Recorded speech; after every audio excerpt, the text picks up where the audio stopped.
Hey guys, and welcome back to this channel. In this video I'll be showing you guys how you can go trick-or-treating and dress to impress. So you're going to go to free play mode and you're going to go out of this area here and you're going to go out here. Then you're going to go to the right and there are a few doors you can knock on.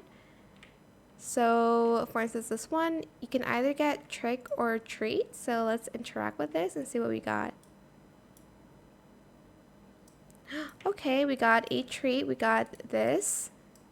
And then let's go to the next house. What do we get? Oh no, we got tricked. Got tricked. And this is the last house. Let's see what we got.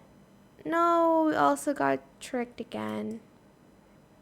But those are the 3 houses that you can knock on. The rest, well, this is obviously the house that you can go in, so it's not interactive. You'll have to wait for another like 15 minutes to trick or treat again. So yeah, that is it. I hope it was helpful for you guys. Don't forget to like, comment, share, and also subscribe to this channel if you haven't done that already. If you have any more questions about this video, just leave it in the comment section down below. I'll try my best to answer them all for you guys. And if you found this video helpful, please click the thanks button as well. That is it. Thank you so much for watching. Bye!